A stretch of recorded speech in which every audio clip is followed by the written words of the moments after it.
एक समय की बात है। एक घने जंगल में 4 जानवर हाथी, लोमड़ी, बंदर और भालू रहते थे।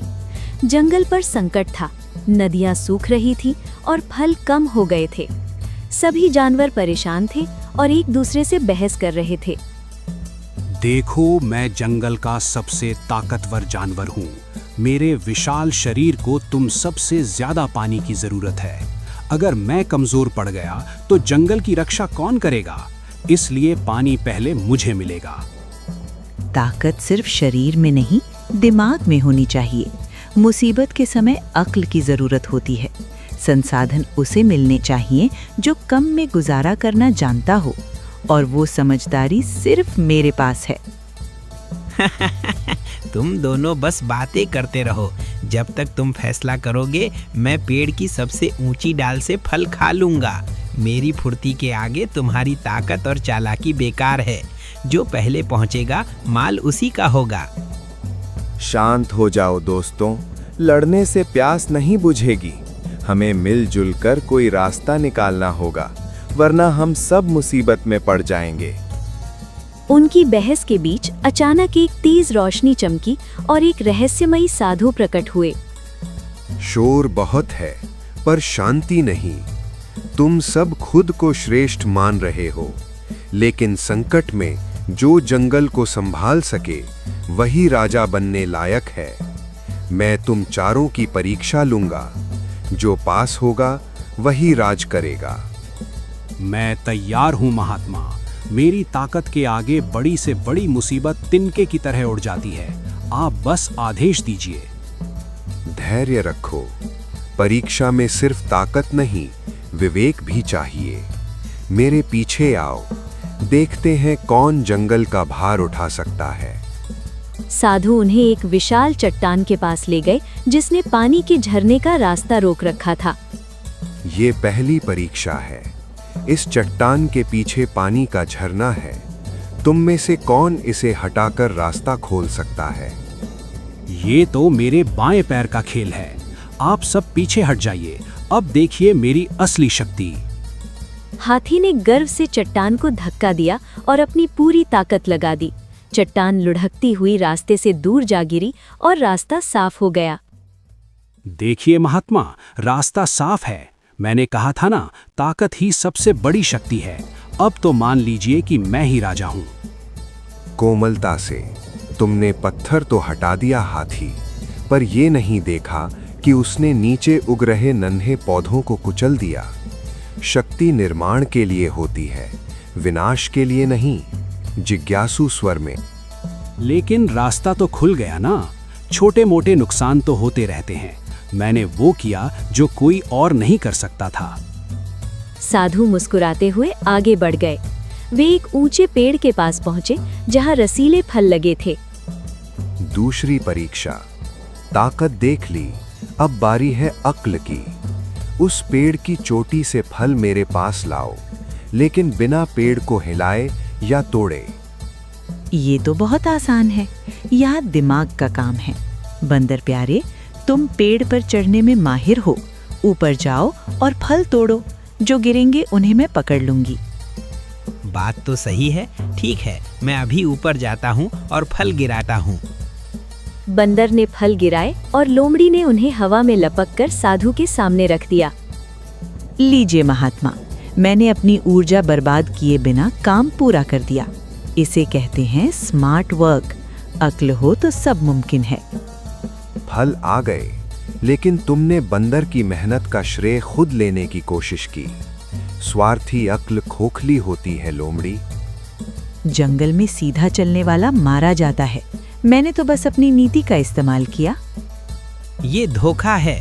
मेहनत मैंने की और तारीफ ये ले रही है। ये बेईमानी है। शांत रहो, अभी एक आखिरी पड़ाव बाकी है। वे एक मैदान में पहुंचे, जहां दूर एक नदी बह रही थी। साधु ने एक खाली घड़ा रखा।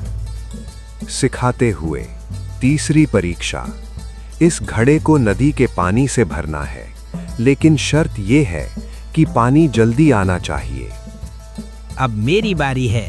मैं हवा की रफ्तार से जाऊंगा और पानी लाऊंगा। लोमड़ी मौसी देखती रह जाएंगी। बंदर बिजली की गति से दौड़ा, बर्तन भरा और वापस भागा, लेकिन अपनी मस्ती और उछल कूद में काफी पानी रास्ते में ही छलक गया। देखा आपने, मैं कितनी जल्दी आ गया। थोड़ी मस्ती में पानी गिर गया, पर मैं सबसे तेज था। गति अच्छी है, पर संयम नहीं। तुमने जल्दबाजी में आधा जल बर्बाद कर दिया। काम को सिर्फ पूरा करना नहीं, सही से करना जरूरी है। अंत में साधु उन्हें कुछ कमजोर और प्यासे जानवरों के पास ले गए। ये अंतिम परीक्षा है। यहाँ कोई नियम नहीं।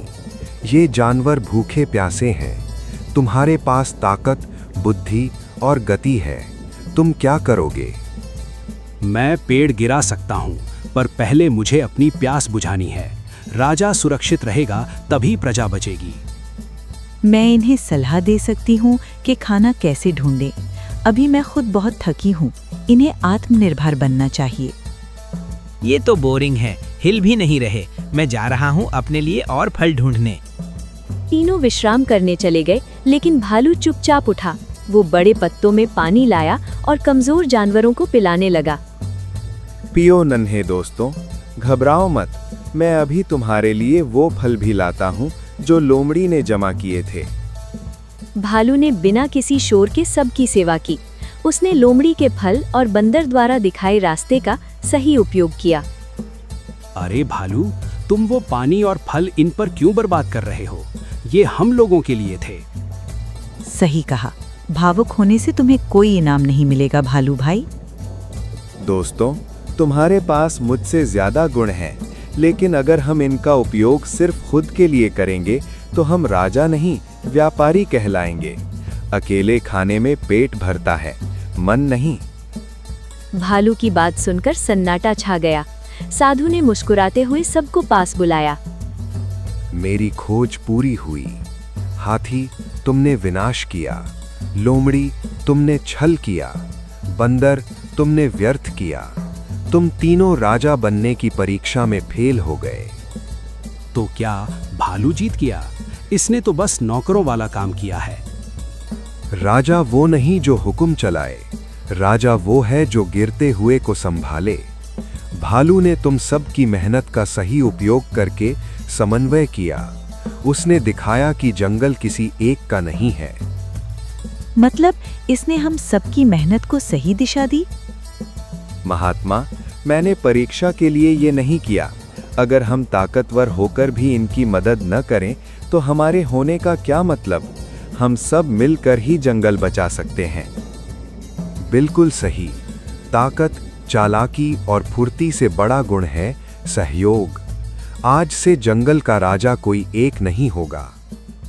साधु ने जंगल का मौसम बदल दिया। सब फिर से हरा भरा हो गया। हाथी, तुम ताकत से रक्षा करोगे। लोमड़ी, तुम बुद्धि से समस्याएं सुलझाओगी। बंदर, तुम फुर्ती से मदद पहुंचाओगे। और भालू, तुम सबका मार्गदर्शन करोगे।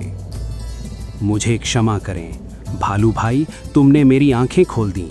ताकत का असली मतलब दूसरों का बोझ उठाना है। और मैं समझ गई कि स्वार्थ में कोई जीत नहीं है। असली समझदारी सबके भले में है। मैं भी वादा करता हूँ, अब अपनी फुर्ती से सिर्फ शैतानी नहीं, सबकी मदद करूँगा। हम सब एक परिवार हैं। जब हम सब अपनी खूबियों को मिलाएंगे तभी ये जंगल खुशहाल रहेगा। याद रखना, राजा कोई मुकुट पहनने वाला नहीं होता। राजा वो भावना है जो सबको जोड़ कर रखती है। साथ मिलकर काम करना ही सबसे बड़ी शक्ति है। साधु मुस्कुराकर ओझल हो गए, लेकिन उनकी सीख रह गई। उस दिन से जंगल बदल गया। सबने समझ लिया था कि राजा कोई एक नहीं बल्कि पूरा जंगल है, और उनकी खुशहाली हमेशा बनी रही। ऐसी ही सीख देने वाली कहानियों से जुड़े रहने के लिए हमारे चैनल को सब्सक्राइब करें और कमेंट में बताइए कि आज की कहानी से आपने क्या सीखा। मिलते हैं अगली कहानी के साथ।